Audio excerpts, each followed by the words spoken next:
Welcome back to Dr. Nick Lenz's Doctor Who Review, episode 32. This one I'm reviewing the third story featured in John Pertwee's first year of the show, The Ambassadors of Death. Also the 53rd story of the classic era. Released in 1970. Yes. Well, released from March 21st, 1970 to May 2nd, 1970. This episode, oh boy, this episode was mostly credited by David Whitaker as the writer, with three other writers, Terrence Dix, Malcolm Hoke, and Trevor Ray, with rewrites. This story is not my personal favorite story. For the first season of John Pertwee's run for Doctor Who, this one I consider to be the worst one. Why is that? Because it is not that good of an episode. It's so much the pacing of this 7-part is slow. A lot of the time, basically, we even had 2 episodes and with the same exact cliffhanger. Oh, a guy pointed a gun at the doctor. Cliffhanger. I'm like, really? You repeated the same thing twice. Do not know why. Anyways, the plot of this thing is that we start off basically with a space center in the UK. We're trying to contact with this Mars probe that they get contact with it, and they apparently lost contact with it 8 months prior to this. Oh, and here's the thing. Despite the fact this is an episode of Doctor Who, this clearly feels like an episode from a different TV show that was rewritten to be an episode of Doctor Who. That's what it feels like. It feels like it's a mixture of like stuff like we see in the X-Files with the military secrecy. My gosh, yes. And the main villain, I'll get to him. He's a general. Yes, a human villain. Not a random alien. Oh no, can't be an alien or some other creature. Nope, it's a human who is paranoid over a misunderstanding, is revealed in the final episode. So, by the way, they do have a mention of the last story, Doctor Who and the Silurians, a really good 7-parter, which felt like basically a good gripping story for 7-part. This one had no reason to be 7 parts. Where he basically brings up in the episode, oh yeah, talk about bombs, and oh yeah, I'll talk about bringing up blow up the Silurians, which I think the Doctor brings up one more time after this, and I think that was it. Yeah, it was the first time in the series I could think of they actually brought up, it was basically an offhand mention per se, about an explosion happening, like blow up the Silurians, which by the way, they do come back in Warriors of the Deep. Now, the way this one is shot, it's shot look like really good. So, we had the Brigadier at the Space Center because of he's there for security, and apparently he has most of his men at this Space Center. Which I'm thinking, okay, how many men does the unit have? Because he's like most of the men. You could say the building that he basically gets these men from, it could have been staffed with, I don't think 20 people per se. No. My guess is about 50 or 60 at the latest. Yes, he's a brigadier, basically a one-star general, and he's a command about 60 guys. Even though generals can easily command like a lot more. Yes. So, basically, like, they lost contact. By the way, the Asher appears at the start. He is lost, per se, and it's completely unknown exactly what the heck happened to him. It's like he's completely forgotten about it. Like, they're, good, getting these 3 astronauts. Okay, but what about the astronaut from the start? Did he die? He's never seen again after the first episode. And his name is Charlie. Yes.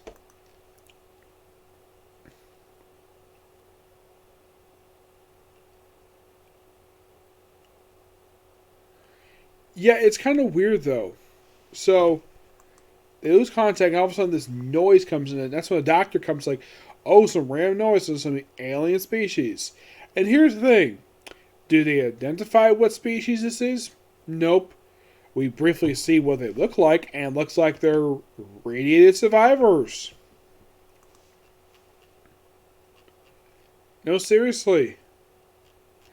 It feels though with this one that they created, like, they had to do some aliens because it's Doctor Who, obviously. And as far as I remember, I don't think these aliens ever appeared again.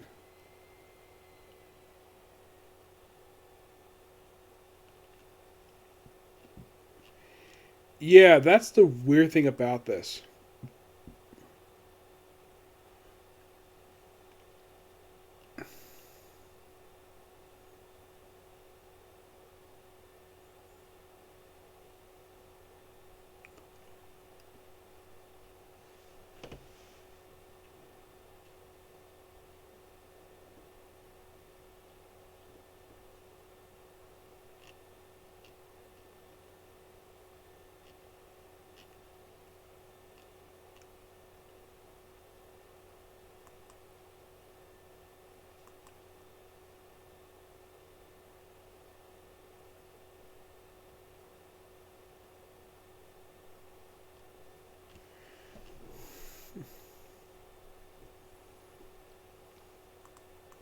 Oh, yes. We'll look up basically if the aliens appear again. They don't. This also has a brief appearance by the TARDIS console. First time it's actually been seen since War Games. Yeah, that was last time it was seen, was the final episode, second Doctor. The first two stories was featured at all. You see the TARDIS, but you don't see the interior. I mean, if you think about it, I think the first time you see the interior of the TARDIS is probably not until, I'd say, the 10th anniversary. Yep. So, yeah, that's how you have Liz disappear. By the way, this is a companion piece for Liz Shaw. This is her second to last story. She appears in one more story after this, and then she leaves. Yeah. By the way, Liz Shaw herself doesn't do very much in this. Basically, in this 7-part story. Yeah, basically, I felt as though, like, a lot of the time, some stuff in this 7-parter feels as though it's completely random at best. Like, oh, they bring down these 7 astronauts in this capsule, and apparently on the way, like, at some point, like, they get there, and when they open, I think, up, the astronauts are gone. What happened to the astronauts? Apparently, there was a bogus security team took the astronauts to another location. And then the scientists working apparently didn't want to do what this guy, who, by the way, the first time we see him, he is wearing a suit with a red flower on it. He's the general. What's his name? It's not Cornish. Cornish is the ambassador. Not the ambassador, the professor. This is Gerald Carrington. Yes, first time we see him, he's wearing a suit with a flower and a couple other guys wearing suits. Why the heck did he wearing suits? Don't know. And then next time we see him, he's wearing a uniform. Feels completely random. And I'm like, okay, what was the point? Did he just come from a wedding? Ugh. Yes, it's like we had this supposed base for him, like raided by units, and he had the sergeant who delays them. And by the way, the sergeant is freed, and he's never seen again. Yeah, he's captured by units. With his brief brawl with unit soldiers, that was interesting. Yes, a brawl unit participates in, which happens twice in this thing. Yes. So, this sergeant who apparently just gets away, was in a cell, then apparently he's under orders not to kill them. Yes, if he's apparently an army, why are they wearing suits? Because they don't identify as army? I don't know why. It's kind of weird. So, it's not revealed halfway through the story that these 3 random astronauts are in fact aliens. Yep, aliens. Alien ambassadors, they reveal it by halfway through the story. And these things kill people. Yes. How? By touching them. No, seriously. And then we have this character named Sir James Quinton. He's taking a half of his story because he wanted the glory of contacting alien species. No, seriously, that's pretty much the reason for it.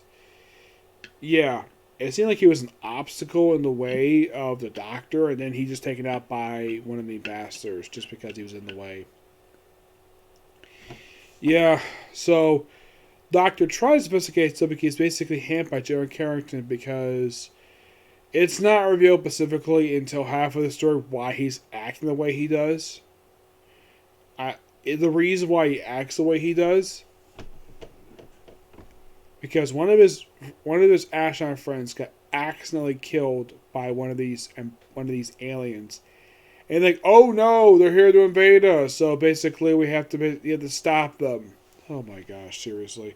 At one point later on in the story, he does arrest the Brigadier because he accused the Doctor of collaborating with the aliens, even though that he's trying to prevent a war, and Carrington really wants a war because his friend got killed by accident because they did not know that their touch would kill them. They had no idea about that. And I'm thinking, wow, Carrington, you're basically based on this, your whole motivation for this entire story based upon a complete misunderstanding and by a complete accident. Yeah, and by the way, does it get punched by the Doctor or does it get knocked out? By the way, the Doctor doesn't do any fighting he normally does. Because normally he does the special martial art he does. This one, no, I don't think he ever even uses martial arts at all. Like, he does briefly connect somebody with his car. Yes, his car. They do find the car, and by the way, Bessie, the car itself, appears a few times. See Doctor driving it once. Later on in the story, because apparently Carrington had all the UN soldiers under lock and key, and apparently took all the jeeps. I'm like, really? He took all the jeeps, no transportation? And then, by the way, Bent appears on the story. Appears in 2 episodes. This was his first appearance since Invasion. He appears in episodes 5 and 7, and he tells the Brigadier, like, okay, we don't have any vehicles, but wait, how about the Doctor's car? And the Brigadier like, what a brilliant idea! Let's try the Doctor's car to go rescue him when he's briefly captured. When he comes back to Earth, he actually goes up into space. By the way, first time he's ever done this, where he's gone into a spaceship and flown up the Earth's atmosphere through alien spacecraft. He has gone to alien spacecraft via another one, but gone up there via rocket. That was new for him. And seeing him like, wow, was like so pretty good. The only problem at the scene was the fact that, okay, so he goes up into space and he does put a helmet on for some reason. They do mention he can take the G-force a lot better, but can you please put on the helmet on? At one point, he actually does. He remembers, oh yeah, I had this helmet. And like, nah, I don't need it because it goes on board, and of course the aliens do explain what the heck is going on. Return the ambassadors when he finds, oh yeah, ambassadors, and he gets down to Earth, no problem, and then he's kidnapped, and that leads the whole thing with Kerrigan stuff. And he wants to make a machine, like he told the killer, and then he realized, oh yeah, I can make a machine talk to them. Like, okay. And it works. So then after the unit people show up, the small hand of people they have, and then later on they do free everybody else. And eventually Kerrigan is arrested. For what, you might ask? Well, for obstruction of justice, multiple counts of that. Murder? I don't think so. Mostly just obstruction of justice and basically incompetence. Because he's a terrible leader. By the way, he is never seen again after this. No, seriously. They also have a scientist that when they replaced the R2 got killed. A guy named Lenz, who apparently someone Liz Shaw apparently knew. Okay. And then he tries to basically compare the custom of units. And then he's killed by radiation. Basically, someone had fed him one of these little radiation things. Because apparently these creatures feed by radiation. Okay. It's almost like they threw this guy in just to kill him off. Yep. And by the end, the bastards back home anyways. Yes. Um, any positives for this story? Well, the main characters all do a really good job. I would say the only one who doesn't do much of anything is probably Liz Shaw. You would think Benton probably get less to do because he only appears in 2 episodes. First episode he appears in, he doesn't do very much. Late second appears, he does a little bit more than Liz Shaw does. The Brigadier, wow, this actually was the first episode I've seen where he actually uses his fist for the first time in the series. And apparently, he's the one who used the martial arts. Yes, the Brigadier take out 2 guards with some martial arts, and then later he uses basically a bare knuckle brawl, I think on 2 guys. By the way, the general's goons are mostly just random criminals that he just randomly finds. Excuse me, yes. And by the way, there is a guy who's in the story who is basically second command. He's shot in the hand and he's never seen again. He's arrested. And unknown what consequence the guy basically faced. And, well, I would say that... Well, here's the weird thing about this story. Most of the actors in this story are all dead. Yes. Believe it or not, the only one left alive is the actor who played Benton. Yes, I just checked it. Apparently, all the actors who appear in this story, all the ones, basically the big name ones who play characters in the story, well, the characters of Benton, everyone else has since passed away. I mean, the Brigadier passed away about 10 years ago. Les Shaw passed away in 2012. John Perch passed away in the 90s. I'm like, damn. A story that features like one person who's alive today. And the actor who plays Benton, he's currently 80 years old. Yes, 80 years old, John Levine. Yes. But I just feel like reviewing this one simply because, well, it's Doctor Who's story. Get away out of a really bad one. Yes. Don't worry, there's probably going to be other bad ones per se, but yeah, in the case the first season of John Pertwee's run, which is the 8th season of the show, this one is pretty bad. Oh, yes, it is bad. Actually, 7 seasons about it. Yeah, this episode just plain bad. Yes. The story itself could easily fit into a 4-parter. Just cut all the plot twist, and you basically have a 4-parter. And you will have this thing drag on for so long. And I've always considered it to be a long time. This be one of the worst Doctor Who stories of all time. And watch it again. Yep. I was right. This definitely is one of the worst stories ever in Doctor Who. Visual looks not that bad. And the effect when these ambassadors kill people is like, oh, a big splash on the screen. I'm like, wow, what a very lazy attempt to show an ambassador. Like, the special effect for that looked pretty bad. It looked like very much like a sort of a B movie. Yes. But yeah, don't worry. Whenever I get a chance to do another episode of Doctor Who, it won't be this bad. Yes. Alright. So with this episode here, I am pretty much almost done with John Pertwee's first year on the show. There's only one story left, Inferno. And after Inferno, that's it for John Pertwee's first year. And also Liz Shaw's time on Doctor Who, because at that point I would pretty much read all appearances to date.